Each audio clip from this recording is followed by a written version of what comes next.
সবাইকে শুভেচ্ছা। আসলে ভিডিওটা না করে পারলাম না। আমি ওই বইটাই পড়তেছিলাম, তো এখানে একটা চ্যাপ্টারের একটা অংশ ছিল যে envy is the enemy of happiness. এখানে হ্যাপিনেস নিয়ে কিছু কথা লেখা আছে, বাট এখানে শুরুতে বলা হয়েছে যে আপনি প্রথমে একটা শব্দ জীবন থেকে এলিমিনেট করবেন, সেটা হচ্ছে শুড, যে আমার এটা করা উচিত, আমার এটা করা উচিত।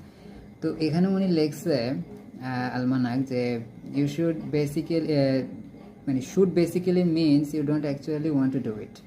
মানে আপনি যদি বলেন যে আমার কাজটা করা উচিত, উচিত মানে হচ্ছে আপনি এটা করতে চাচ্ছেন না, আপনি বাই ফোর্স, এক্সটার্নাল ফোর্সের কারণে আপনার কাজটা করতে হইতেছে। তো এটা নিয়ে কথাগুলো আগে আসছে, কিন্তু লাস্টের যে 4টা লাইন, মানে এই 1 2 3 4 4 নম্বর প্যারার যে 4টা লাইন, এই 4টা লাইন আমার কাছে মনে হচ্ছে একটু আপনাদের সাথে শেয়ার করি। জানি না কয়জন ভিডিওটা দেখবে, বাট আমার কাছে মনে হচ্ছে এটা শেয়ার করা উচিত। আপনারা একটু শোনেন এখানে কী লেখা আছে। The reality in life is a single player game.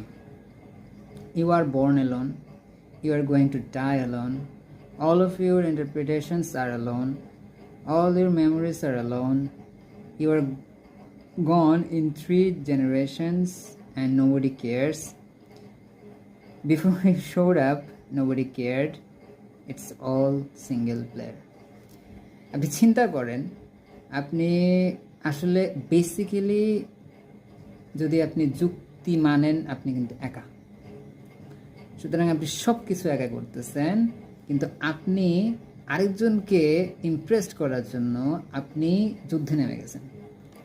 এখানে যখন আপনি কম্পিটিশনে যান কোনো কারোর সাথে, সেটা কিন্তু এক ধরনের যুদ্ধের মতোই হয়। হ্যাঁ, তো এটা থেকে আপনি সুখী হতে পারবেন না। তো আপনি মানে যদি কোনো কাজকে ভালো না বাসতে পারেন, আপনি সেই কাজে সুখী হবেন না। আপনি যুদ্ধে যাইতেছেন আরেকজনের সাথে কম্পিট করে জয়ী হওয়ার জন্য।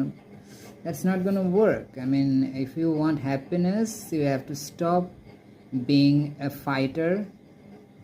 I mean, it doesn't mean that অন্যান্য লাইফের অন্যান্য পার্টে আপনি ফাইট করবেন না, কিন্তু আপনি অন্যের সাথে তুলনা, এই ফাইটটা আমার পছন্দ না। এবং এটাই উনি বলছে যে আপনি সব কিছু একা করবেন।